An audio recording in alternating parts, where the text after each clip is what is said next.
Well, greetings and salutations, everybody. Welcome to the John Campea Show here on my YouTube channel. I'm, of course, your host, John Campea, and it is an honor and a privilege to have you guys joining me here today, especially here on this Saturday. You guys have a weekend you're looking forward to, so am I. It is Super Bowl Sunday Eve. Happy Super Bowl Sunday Eve to everybody. And hello, baby. Hi. Are you leaving? Mm-hmm. Mwah. Love you.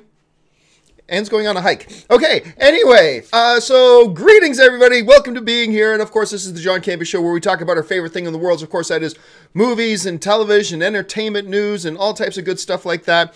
And I hope you guys are having as fabulous of a day as I am. Taking a sip of my tea. All right, we got a number of things to talk about here. I'm going to talk about those things first. And then once we cover those first 4 questions that you guys have emailed into me, we're going to go over to live questions. Now, how do you guys get a question on the John Campea Show? It's simple. You just email me anytime at john@thejohncampeashow.com. Once again, that's john@thejohncampeashow.com. Just send on in your questions. Make sure you put that word topic in the subject line. Of course, guys, keep your emails to 90 words or less. And then once we're done those, we'll go to the live questions. I see a bunch of you already putting in some super chats as well. So let's get rolling. The first question today comes to us from Patreon supporter Kevin Bennett. And first of all, Kevin, thanks for being a Patreon supporter. Have you seen the trailer for Stargate Origins? It's going to be on Stargate Command, a new streaming service dedicated to the Stargate franchise. What do you think of that and the proliferation of streaming services? I have CBS All Access just for Star Trek Discovery and Hulu just for The Runaways. We could put our money together and start a service that aggregates all the other services. You win. All right. First of all, let's start with the one question you asked about Stargate Origins. Now, we've been talking about Stargate Origins for a while. I remember the first announcement came out about almost like 2 years ago that they were going to do a new Stargate show, and it was going to be exclusively for this Stargate streaming service. And yes, the trailer dropped the other day. I watched it, and oh my God, it sucks. I mean, I really thought the trailer sucked. I thought it looked like a fan film to me. It looked like it was shot with the quality of and the know-how of a fan film. Now, you could very then easily say, but John, could you do better? I'm not the measuring stick. I am not the measuring stick of broadcast excellence, believe you me. So asking if I could do better is kind of a moot point. But no, I thought it was a dreadful trailer. It didn't get me interested in it at all. I'll say this. This doesn't happen often, even with really bad trailers. It decreased my interest in the show. Like, now that I saw the trailer, I actually have very little interest in checking out this show. I mean, if a bunch of you guys watch it and you say it's good, which, hey, that happens all the time, right? Bad trailer, but then the movie or the show, whatever, turns out to be really good. That could happen here. And if you guys tell me it's really good when it starts, I will definitely check it out. And maybe there's some of you that really do like the trailer, and that's awesome. I'm just saying, for me, I watched it, I thought this feels like it was a high school AV class project. That's what it felt like to me. And who knows? Maybe the show will be Emmy-winning show, but we'll just have to go there. Now, as far as the question about streaming services, this is becoming a bigger and bigger issue to people like me, and I'm sure a lot of you guys. You know, I became a cord cutter over 6 years ago. I got rid of my cable, and I just started watching all of my entertainment through streaming. And I was one of the first adopters of the Roku box. Like, I had the Roku One when it came out, and I have just been completely reliant on Roku and streaming services for years. But I remember some pundits saying at the time, some technology pundits saying, hey, you know what? It's great. It's cheaper now. You're not spending that $100 cable bill or whatever, however much it costs now. But there's going to come a day when you are going to be spending just as much as, or maybe even more, on the various streaming services. And a lot of us said, you're just full of it. You're just mad because cable is going away. But now look, I also have CBS All Access that I did just get for Star Trek Discovery. I'll be honest, I only got the CBS All Access. I got the trial of it, the free 30-day trial, because I just wanted to watch the first 2 episodes of Star Trek Discovery so then I could shit on it and then cancel CBS All Access. And then I watched Star Trek Discovery and I'm like, damn it, I really like this show. And now I've kept CBS All Access. I've got a membership to Stars. I've got a membership to HBO Go. I've got Netflix and I got Hulu. Amazon Prime is kind of a different thing because I get multiple services with that, but whatever. I buy movies on Google Play. Crackle has shows on it now that people want to see. You've got, I mean, crap, there's more of them. What else am I missing? Anyway, there's numbers of them now. And I got to say that I may not be paying as much for my streaming services now as I was paying for a cable bill 6-7 years ago, but it's getting close. And now you got Stargate Origins as a streaming service. I worked for a streaming service for a while, the Lionsgate streaming service Comic-Con HQ. I worked for that one for a while, so there's another $5 a month. And then there's this streaming service and that streaming service. And it's like, it's getting to the point that, man, if you want to watch all the content you want to watch, you have to buy all these individual services. And what really sucks is if you're in a position where you're buying a service just because there's one show you want to watch, like CBS All Access for Star Trek Discovery. The only thing I watch on CBS All Access is Star Trek Discovery. That's it. My fear is this is going to lead us to a new piracy problem, where somebody's like, okay, I already got the 3 major streaming services. Everybody's talking about this other show on this obscure streaming service, but I don't want to pay for that one too, so I'm just going to pirate it. I mean, I think the proliferation of like, we're going to come to a day where there's like hundreds of different streaming services. And I think that's going to add to a new surge of piracy. I think that's what's coming. But so look, right now I'm kind of happy with the offerings I have. I just know it's going to get even more complicated as we go. So, but you know what? The industry will learn. It'll course correct. It'll learn more lessons and it'll course correct again. We're just in the early days of it still. We're going to have some bumps and bruises along the way. But streaming is absolutely not only the way of the future, it is the way of the present.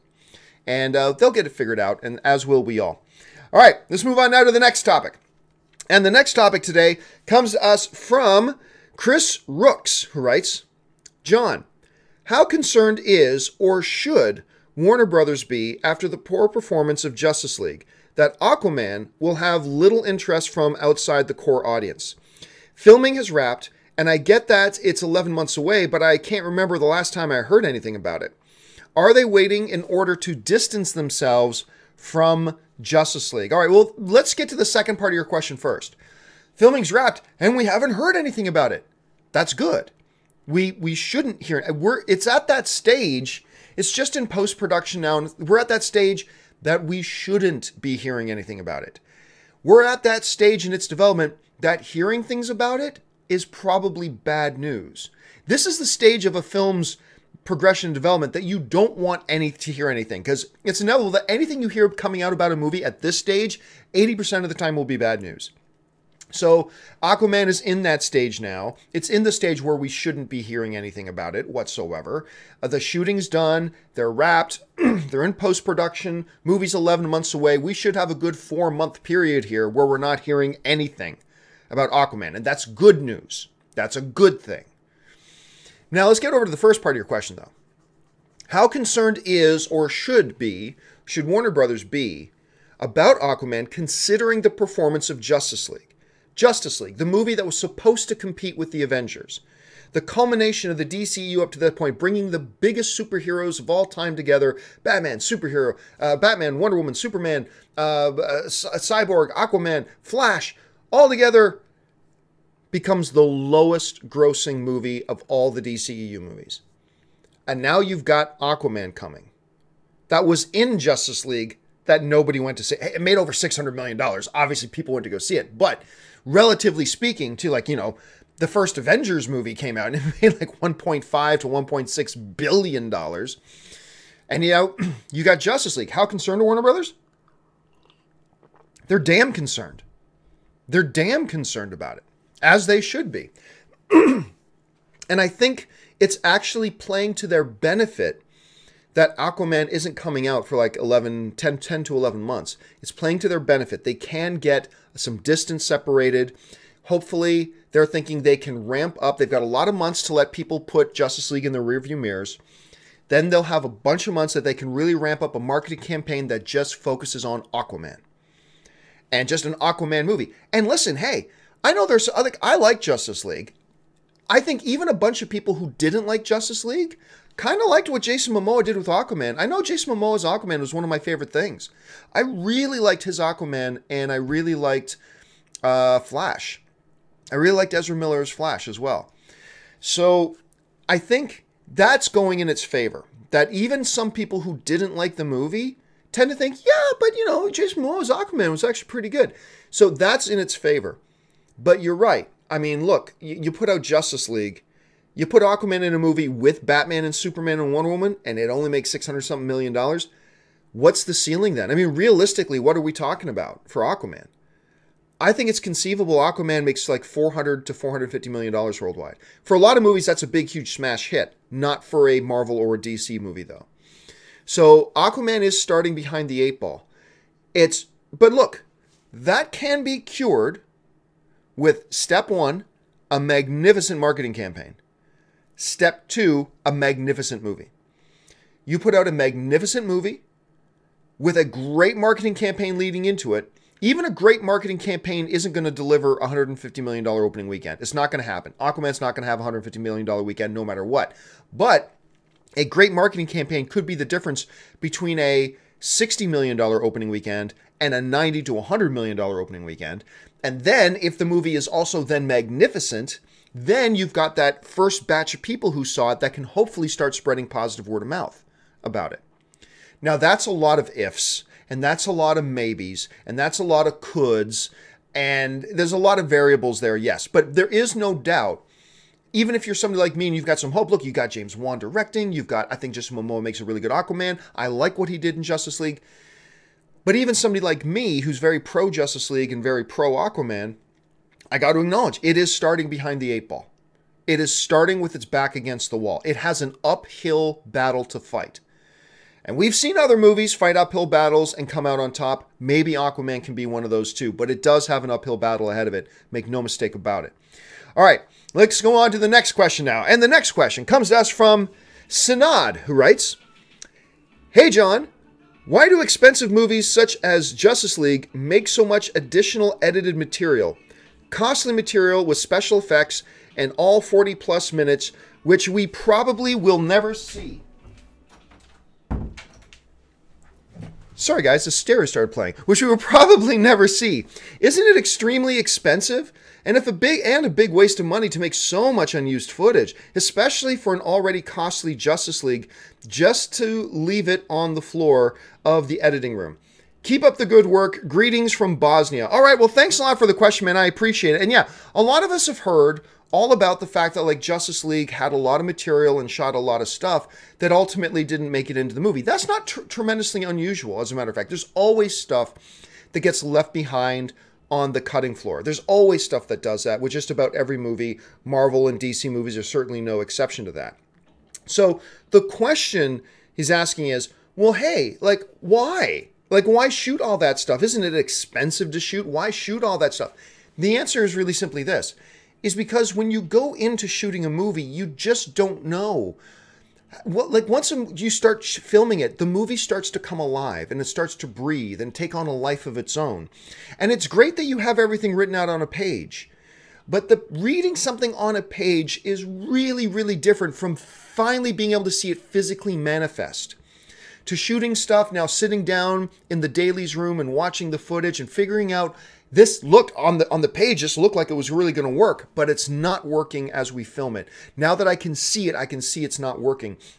Or if we did this a little bit different, it might work better. You know, that's that type of thing. So look, when they write the script and they set up their shooting schedules, every scene they shoot, they think is either will or very highly possibly could make it into the movie. They're not shooting stuff just for the sake of shooting stuff. All right, they have scenes they shoot, they've got their script, but the fact of the matter is that once you get it all shot and you start to edit the movie together, and that's really where the movie really starts to come to life, is in the editing, and you realize, you know what, this movie will be tighter, have better pace, and just feel more streamlined if we took out this scene. Okay, now this scene makes it feel, it seems like a road bump. I feel like the movie's really going along smooth, and then this scene happens, and now I'm realizing it doesn't really serve a narrative purpose. It's not really contributing. Let's take that scene out, blah, blah, blah. And what you don't want to do is go, well, we spent lots of money on it, even though we don't think it's good for the movie, let's just leave it in the movie because we shot it. No, you don't want to do that. Your ultimate goal is to make the best movie possible. And the reason a lot of this stuff ends up on the editing floor is because it didn't work out the way they thought it was going to work out. once the movie takes on a life of its own, you realize, oh, it's flowing really well this way. This scene that we shot doesn't quite jive with it. Let's take that scene out to make a tighter, better movie. So that's why that kind of stuff happens. And it happens on every movie. I mean, unless you get your really small indies that really have like no budget and it's like, no, you shoot only what is absolutely going to be in the movie and then you don't cut any of it out. I mean, that happens. But when you're a bigger studio film, hey, look, stuff gets shot that doesn't end up in the movie. It's just the way it works. All right, let's move on now to the final emailed in question of the day. And the final emailed in question of the day comes to us from Fernando Pena, who writes, aren't embargoes against the Constitution and freedom of speech? Because as far as I know, you didn't sign any contract agreement not to review the movie, did you? And if you didn't, they shouldn't have the right to take down your videos. All right. Well, first of all, Fernando, let's make a couple things really clear here. Most of the time, no, we don't sign a document that agrees that we'll adhere to the review embargo. Most of the time that doesn't happen, but it does happen sometimes. Actually, I was just at a screening like 3 weeks ago that I actually had to sign a paper when I was checking in. That doesn't happen often, but it does happen sometimes. So yeah, that's still part of the reality of it. But you're right, most of the time, I just go check in, they tell me which theater, and I go to the theater. And it's just that. I don't sign any papers. I don't, put my signature to an agreement and all that kind of stuff. However, remember, I don't have a right to watch that movie. That early screening for the press, I don't have a right to go to that movie. It is a privilege to go to that movie. I am being invited. And as a condition of the invitation, the studio asks, hey, if you're coming to our advanced screening now if it was a public screening, there's nothing they can do about it. If it was open to the public and anybody could go buy a ticket and you bought a ticket and went in, then yeah, there's no review embargo, especially after the movie opens. They can't review embargo you. There's nothing they can do about that. But for scenarios where you're going to an early press screening, which is, all press screenings are early. So when you're going to a press screening, you don't have a right to be there. That's by invitation. And a stipulation on that invitation is, hey, listen, you're coming to our thing. We have a review embargo. So if you're going to come and accept our invitation and come to this screening, we ask that you respect the embargo. And we set an embargo for this date. Now, if I didn't sign a paper, can I just go and put up my review anyway? Yep, I can do that, but it makes me an asshole. It makes me a total dipwad asshole if I did that. Because they invited me on the understanding that if I accept this invitation as, a word of honor, I'm not going to put up a review until after your review embargo. I will respect that embargo. Therefore, I will accept your invitation and come. So I could be a jerk and say, thanks for letting me see it. I know your embargo is not till next week, but I'm going to put my review right now. I could do that. And they can't take my video down. They have no right to take my video down. So I could do that.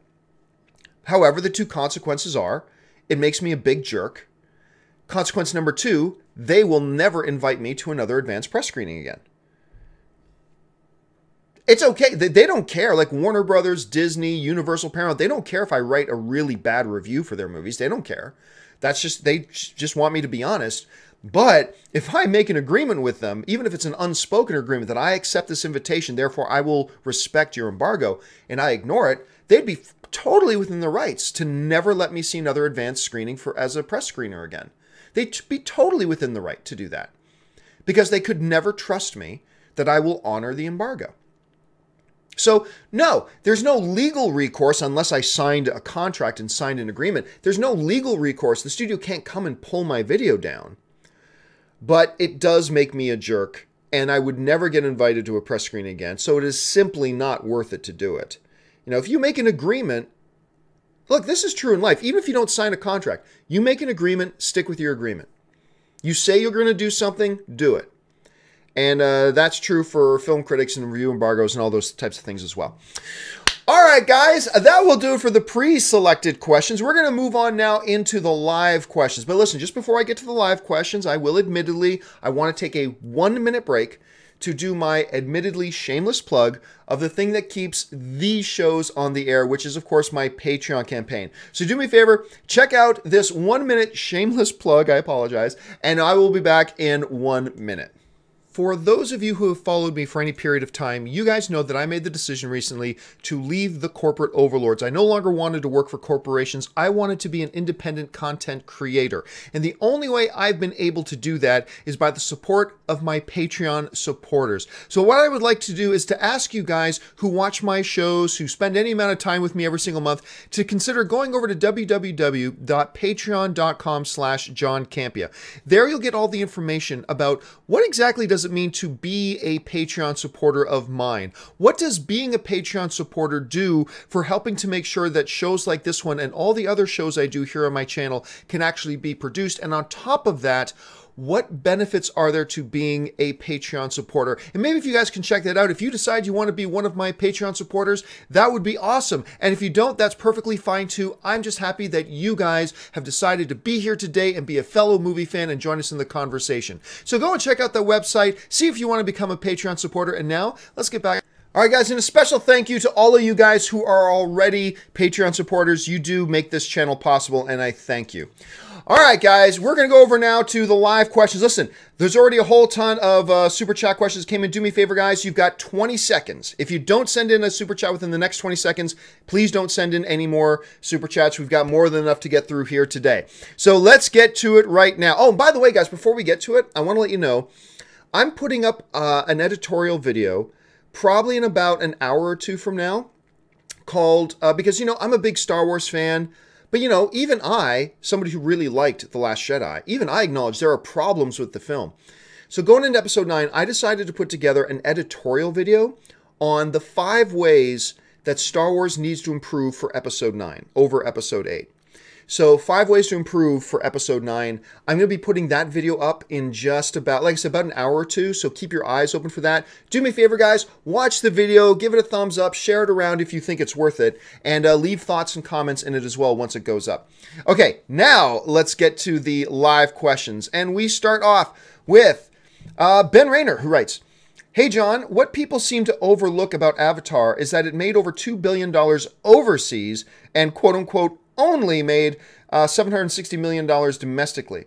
I think that's why no film will touch it. Do you agree?" No, I don't agree. I mean, because yes, that is unusual how much money it made overseas, but that doesn't mean another film couldn't come along and beat that. Look, I agree that we're not going to see Avatar beaten anytime soon. It's not going to happen anytime soon, but it will eventually get beat.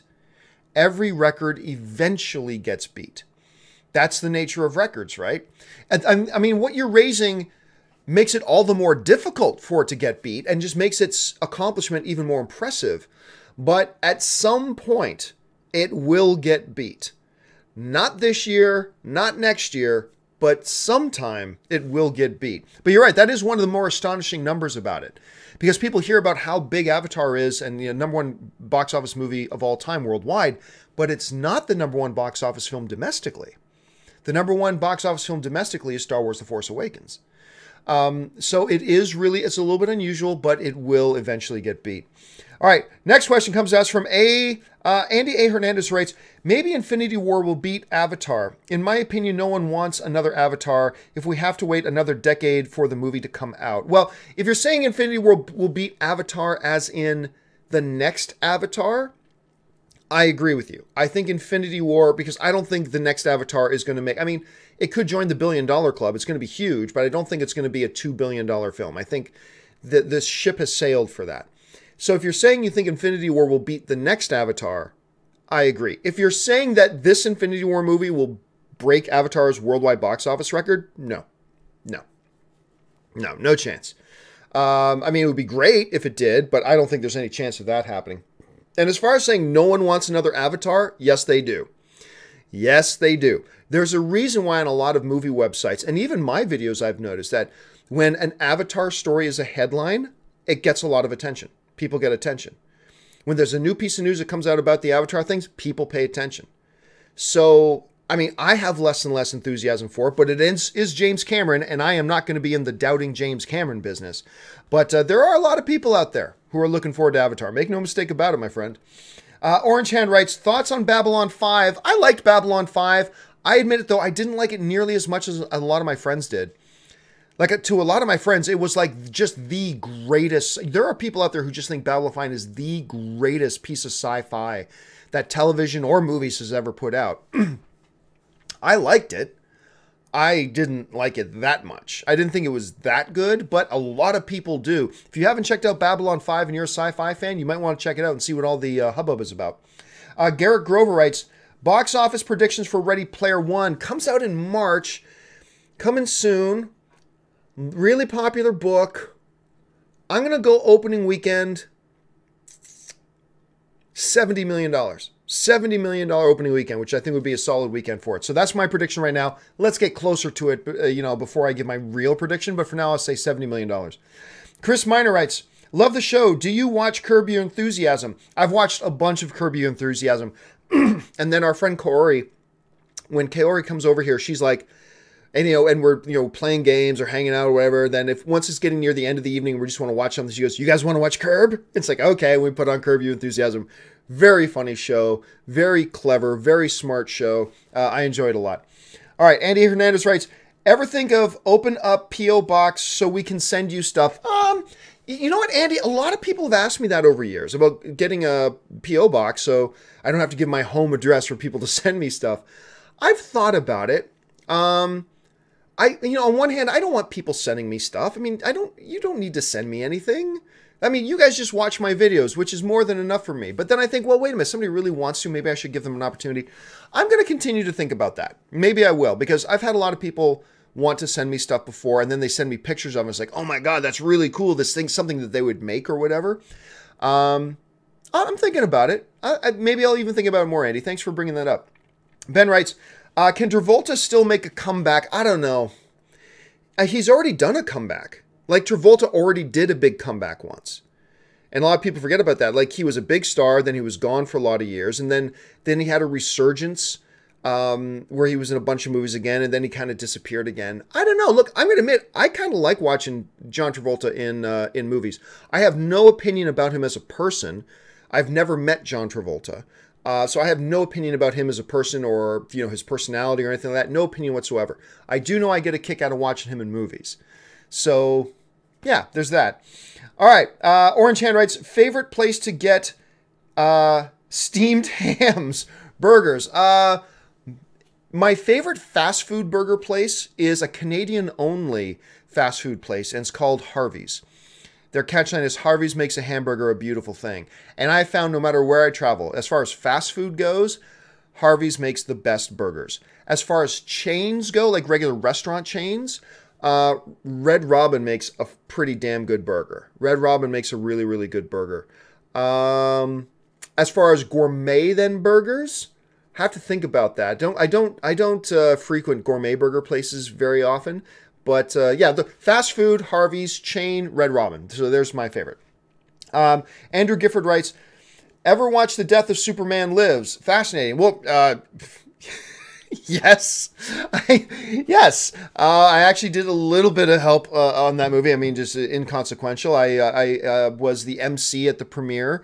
I moderated the discussion at the premiere, at least the premiere week of screenings for it. So yes. And if you have not seen The Death of Superman Lives, what happened? Make sure the full name of it is The Death of Superman Lives, What Happened. It's a documentary. It's excellent. It's fascinating. Check it out if you get a chance. It's online.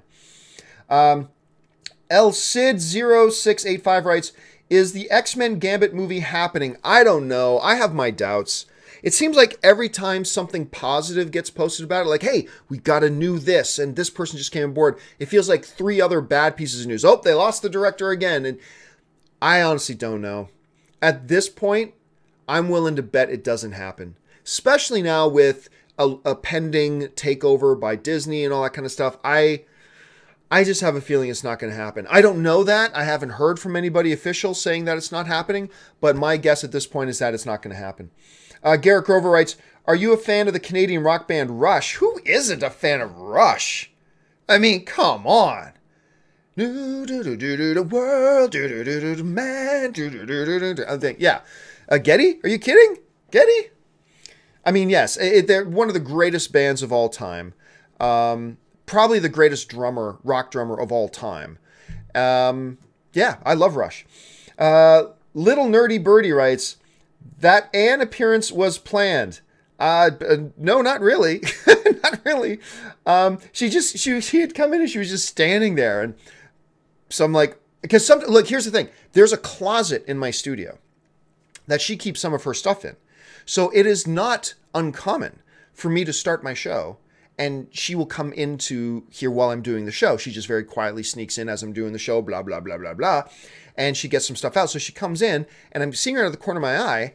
And then I realize she's just standing there staring at me. So I'm like, are you going on your hike? Yep. And she just came and gave me a kiss, which was nice. Let's see. Solito just sends a super chat. Thank you, Solito. Devontae Swing writes, Cormier versus Stipe, UFC 226. Who do you got? It's tough, man. It's so tough. A lot of people forget Cormier fought at heavyweight and fought very well at heavyweight.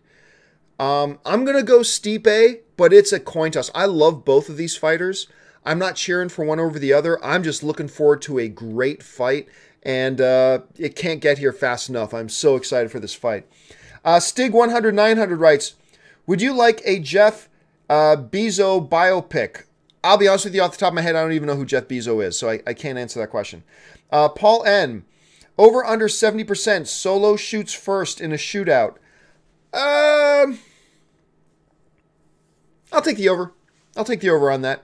Shade011977 writes, John, what do you think about James Manfold's comments on post-credit scenes? Although I think he made a good point or two, overall, I think he was insulting to both filmmakers and the audience. Look, that kind of came up the other day as well. Somebody brought this up on yesterday's shows, and I will tell you what I told them. Yeah, I read the comments. I'm a big James Mangold fan. I am disappointed in the comments, but I'm making a separate editorial video. Probably be up Monday or something like that about the comments. And so I don't want to elaborate on it too much right here, but I think it's a big deal what he wrote, and I want to address it properly. So check back probably Monday for that video is when I'll put that up. But you're right to bring it up, man. You're absolutely right to bring it. I was disappointed. So that gives you a little bit of insight as to what my video is going to be like. I'm disappointed in James Mangold for his comments, but we'll get to that when I make that video. Thanks for bringing it up, man. Van Sensei writes, who would play you and Anne in a biopic? Oh. Liam Neeson and Jamie Chung. Just because Jamie Chung is Anne's sorority sister and they know each other. But, so yeah, there we go. Liam Neeson and Jamie Chung would play us. Andrew Gifford writes, will other studios merge to combat Disney Fox? I don't know what you mean to combat. Like, look, you're Warner Brothers. You put out a movie. People either go see it or they don't. It has nothing to do with how many movies Disney is putting out. So it's not like you play offense and defense in the studios. You just put out content and people either go see it or they don't. And, you know, Warner Brothers, they're going to put out a movie and people are going to see it. As many people are going to see it as they would have if Disney and Fox didn't merge. So I don't really see there being some kind of need to combat them. You just got to maintain your market share. And you're either going to gain market share or lose market share, but it has nothing to do with Disney and Fox merging. Wilfredo Rivera writes, is Eddie Murphy the best comic at stand-up and film? I don't know. I mean, look, because first of all, Eddie Murphy hasn't done anything in comedy in decades. Eddie Murphy hasn't put out a really good movie in a while. And with the odd good one he's put out like 3 or 4 really terrible ones. So I don't know that I'm ready to say that. I would have to think about it. It's an interesting question. Look, nobody would love to see a resurgence of the greatness of Eddie Murphy, especially in a stand-up, than I would. I would love for him to do another stand-up special. I would love nothing more to turn on Netflix and find out Eddie Murphy is going to be doing a stand-up special. I would love that. But I don't know. He's just done too much. He hasn't done any comedy in forever. And his movie stuff is spotty, so I'm not sure I'm ready to say that. I mean, really, if you want to talk about best of stand-up and film as a combo, you're probably talking Jim Carrey. Jim Carrey's stand-up is really good. Although you could sort of say the same thing about him. He hasn't done a lot of stand-up comedy lately. But I just think overall his movies are better. So, I mean, I'll say that. Solito, again, puts in a super chat. Thank you, Solito. And by the way, guys, just a reminder, if you have not put in a super chat yet, do not put in any super chats at this point. Adamius writes, "Hi, dude. I'm a big Sharlto Copley fan. Me too. Me too, man. I think he's a great actor and surprises me he's not in more movies. Why do you think that is? Great show, dude." I think Sharlto is a really good actor. And of course, you know, everybody thinks of District 9 when we think of him, obviously. But, you know, then he was like the villain. I thought he did a really good job as the villain in Elysium. I thought he was quite good in that. But honestly, I don't know why. I don't know if some studios just don't feel he fits the roles that they've been making. He's not the prototypical movie star per se.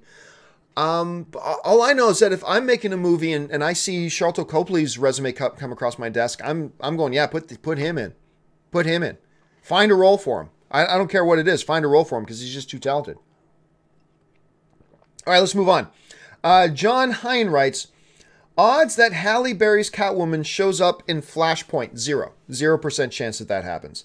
Trayvon Topper Piano writes, say the Disney Fox deal does go through. Do you think Disney will remove Fox properties from TV, i.e. The Gifted, Legion, and Lucifer, and move them to their new streaming service in 2019? Well, it all depends on the individual rights. Remember, not every show that airs on Fox is a Fox show. A lot of shows on network television are done by a different production company, and then that's just the network that picked up the show and they air it on there. So I don't know what all the individual rights situations is with each individual show. Okay, I don't know who owns the rights to each individual show. I just don't know. But for the sake of your question, let's just make an assumption for a moment that, yes, those were all Fox shows. I think Disney's pulling them all off the air and putting them on streaming. I mean, look, Disney has made it clear. The primary motivation for them making this acquisition was for their upcoming streaming service. They've made that very clear. So if you got something like The Gifted and Legion and Lucifer, why would you not put that on your streaming service instead? If you've got those assets that people would be willing to pay for and come out and watch, if you have those assets, why wouldn't you put those on your streaming service to get people there? So I think they will. But again, I don't know the rights situation for each individual show. Each individual show will be a unique situation. We'll have to see how that all turns out and shakes out.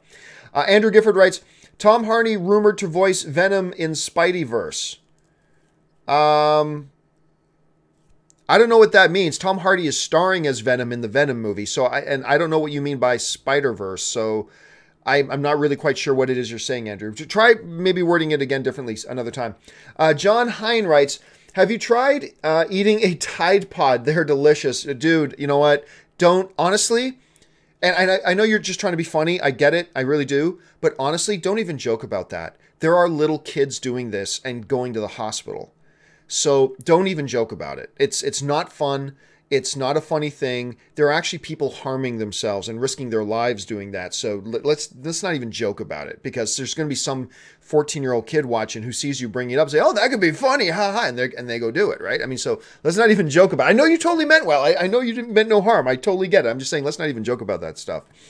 Dimsum05 writes, why the hate for Alamo Drafthouse? I love it. Let's just say the way they've conducted business in the past. I think they do some things really well that I think a lot of movie theater chains can learn a lot of lessons from.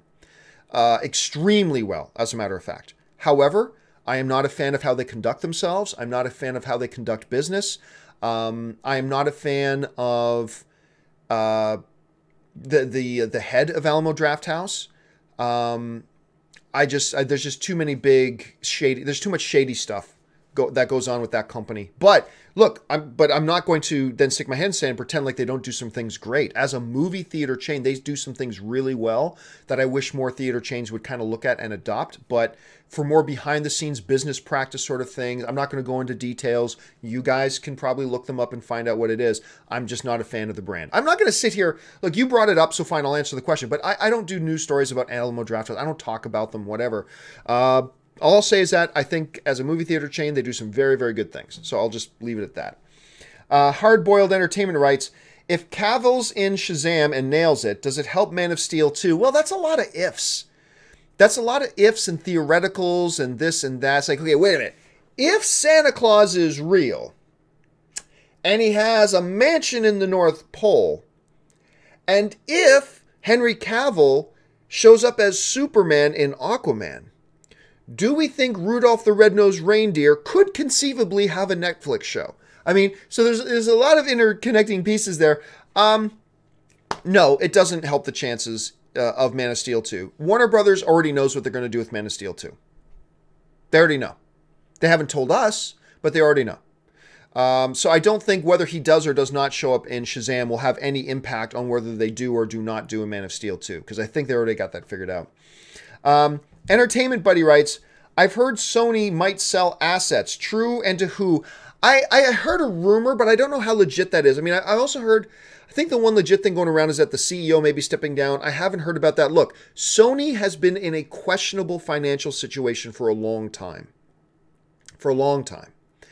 And whether they might be getting to the place that they do that, who knows? But as far as I know, there's no truth to it yet.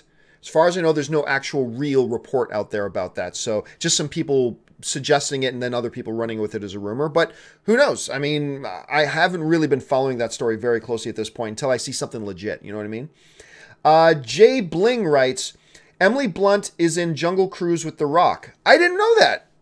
I didn't know that. Or did I know that? Wait a minute. Now I feel like it's ringing a bell. Emily Blunt's awesome. I can't wait to see her and John Krasinski in The Quiet Place. I think that I'm getting more and more excited about that movie. But if she's in there with The Rock, you know what? Now I'm thinking I did hear about that. Man, The Rock is keeping himself busy right now.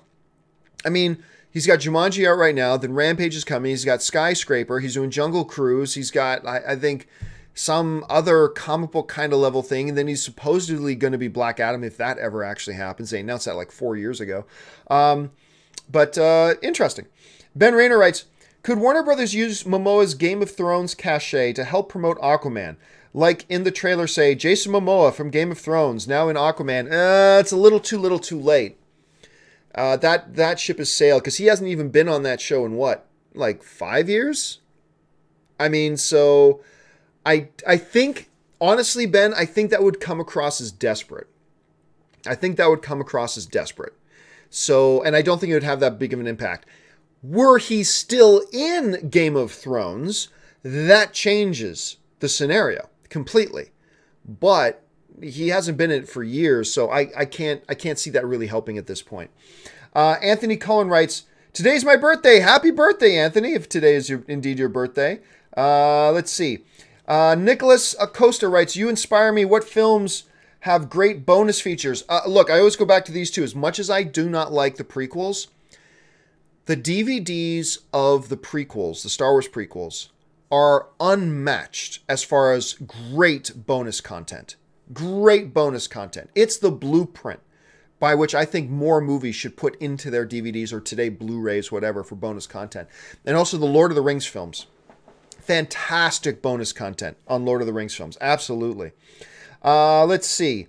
Solito0739 writes, thoughts on Tyke directing another flick in the MCU? Well, I was just at the Black Panther premiere, and sitting like one row over from me was Taika Waititi, who was there. It was amazing. Standing there all together. Okay? I was on the balcony, and a lot of people were up there on that balcony, and sitting right up in the front. I was in row 4, sitting in the front row, and standing around together talking just before the movie started was this little huddle of Jon Favreau, Taika Waititi, James Gunn, all standing around there chatting with each other. And I'm like, oh my God. Oh my God. And they take our phones from us when we go into these premieres. So all I was thinking about, oh my God, I wish I had a camera right now just to take a picture of that right there. And then at one point, Childish Gambino came down, because we were literally sitting like right beside Donald Glover. Like I think I told the story, we had an empty seat beside us, and Anne's like, she saw on the red carpet presentation, because they're showing the red carpet on the big screen before the movie starts. Like, oh my gosh, Donald Glover's here. And Anne loves Donald Glover.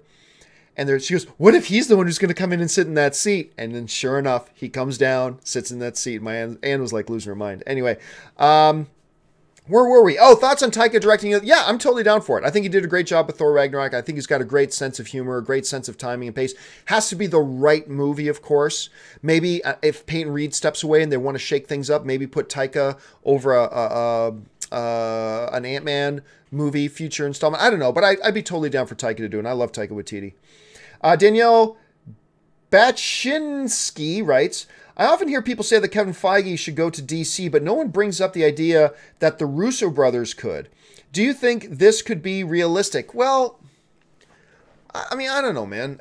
Look, Kevin Feige has overseen a 17-film, 18-film empire, if you will, of an interconnected universe and keeping all the pieces together.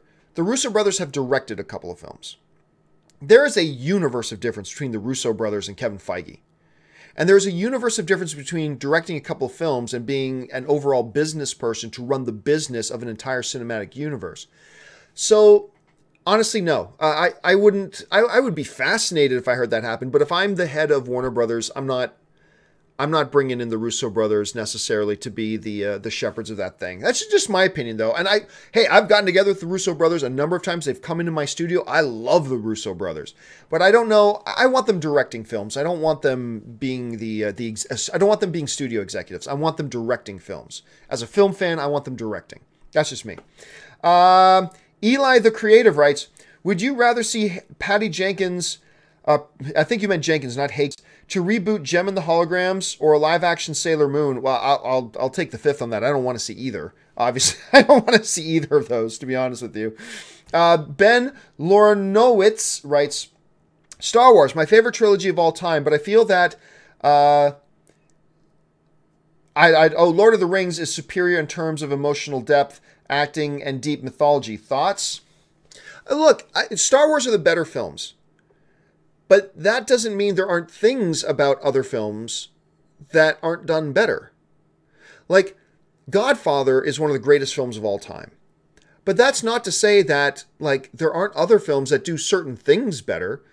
Like True Lies. The action in True Lies is better than the action scenes in Godfather. They are. That doesn't change the fact that Godfather is a better movie. There's a number of things that the Lord of the Rings films do better than the Star Wars films. For sure there are. I'm a huge fan of Lord of the Rings. But to me, it's still overall, the Star Wars films are the better things. Sam Fisher writes, is this why movie studios don't do an embargo for spoiler reviews? Because they can't. No, exactly. Yeah, you can't. There is no embargo. There should be a spoiler review, or there should be an embargo for spoiler reviews. Like you agree that in your review, maybe they should start including in their emails. You also, like the review embargo lifts on February 6th, but you agree not to release any special review or reviews that reveal important details of the film until opening day, February 16th. Maybe they should do that, but no, there are no embargoes for spoiler reviews, and I think maybe they need to. I think the industry needs to evolve, and they need to start including embargoes for spoiler reviews. Mr. J says, going to a Super Bowl party or staying home? I got some friends coming over, so we're going to be watching the Super Bowl here at the house. Go Patriots! Although I'm scared as hell. I honestly, don't tell my fellow Patriots fans this, but if I had to put down $5, I'd probably put down $5 on the Eagles. I'm going to be cheering for the Patriots, but if I had to put down my money on this game, I might actually put my money down on the Eagles. I really like the Eagles. And I've been telling people ever since Wentz went down that Nick Foles is the real deal. He is for real. Everybody thought, it's their backup quarterback. Their backup quarterback is a Pro Bowl quarterback, okay? So let's just be clear about that. Okay. Sujith writes, hey, John, completely agree with your views on toxic film fandom and the wrong notion that there are only two default positions you can take. Like, you either love it or hate it. It bugs you, doesn't it? Oh, it does, yes. Like, it really does bother me. We live in a society and in a movie fandom today that it's a 10, 10, 10. If you like it, that means it's 10, 10, 10 out of 10. Everything's 10 out of 10. And if you don't like it, it's a 0, it's 0, it's a suck, it's the worst thing ever. And there's nothing in between. And that's why I often tell, people will hear me, criticize Justice League. And then they go, I thought you said you liked that movie. I do. I saw it like 7 times in theaters, but that doesn't mean I become an ostrich and stick my head in the sand and pretend there aren't problems with it. Of course there are problems with it. And I'm secure enough in my opinion about the movie that I like it, that I can talk about, without feeling threatened, I can talk about the problems with the film. And that happens to me a lot. It's like, John, I thought you said you liked this. Well, I do, but that doesn't change the fact that that was a bad thing about it. And more, I think film fans need to learn to embrace that more. That, hey, maybe there's a movie you really don't like, but you can still be honest and admit, okay, it did that right, and it did that right, and it did that right. Like, I hate the prequels, right? But I love the fight choreography in it. I think the pod race scene is fantastic, and Duel of the Fates is one of my favorite pieces of music to ever come out of a Star Wars film. But John, you said you hate the prequels. Yeah, but that doesn't mean I can't acknowledge that there are things in it that I like and that there are good things about it. More and more film fans need to be able and not feel so fragile and not be so insecure that you can't acknowledge good things in a movie you don't like and that you can't acknowledge negative things in a movie that you love. You got to be able to do that. So yes, that does drive me a bit crazy. Let's see. Alexander Wilson writes, Jeff Bezos is the founder of Amazon. Yeah. Okay, thank you. I don't know anything about his life story. Just because he's the founder of Amazon doesn't mean it's necessarily a good story. So if there's some really interesting drama in his life or whatever, maybe that could be cool. But unless I know more about his life, I wouldn't know if his life would make a good biopic or not. Haskell420 writes, Hey John, good afternoon. Good afternoon. Check your Twitter. I retweeted to you. This just posted UFC 223 poster, and it is awesome. Okay, I'm going to open my Twitter. I will check out this UFC 223 poster. When is UFC 223? I always lose my place. You know what? I've got far too many tweets here. It would take me about 10 minutes to go through my Twitter and find them, but thank you for sending that to me. I appreciate it. Haskell then writes, and this is the last question of the day, guys. Haskell then writes, John, have you ever watched Disney XD's Avengers Assemble? It is great. They're on season 5, Secret Wars. They introduced Moon Knight, Battle Droid, etc. They've done a 8-part Infinity Gauntlet also. Next season is Avengers Black Panther Nation, I believe. Never watched it. I'm not much into the animated stuff. There have been a few exceptions. There are definitely a few exceptions. I've never been much into the animated stuff, so I've not checked out Secret Wars. But here's the other thing too. Like I had a whole bunch of people tell me, John, check out Young Justice. Check out Young Justice. I'm like, okay. And everybody's saying it's great. And I watch them like, this kind of sucks. I mean, I'm glad everybody else loves it. That's awesome. I'm not going to try to convince you not to love it, but it didn't work for me. But whatever. So maybe I will give this Avengers Assemble a chance. Maybe I will check that thing out. All right. That'll do it for me, guys. Thank you so much for joining me here today on this Saturday. Once again, don't forget, I'm putting up my new editorial video a little bit later. 5 things that Star Wars needs to improve for Star Wars Episode 9. Check it out. Share it around. Let me know if you agree with it or disagree with it. That would be awesome. Guys, as always, jump down to the comment section. Leave your thoughts on any or all the topics we discussed here today. Make sure you click the thumbs up button and become a subscriber to my YouTube channel if you have not done so already.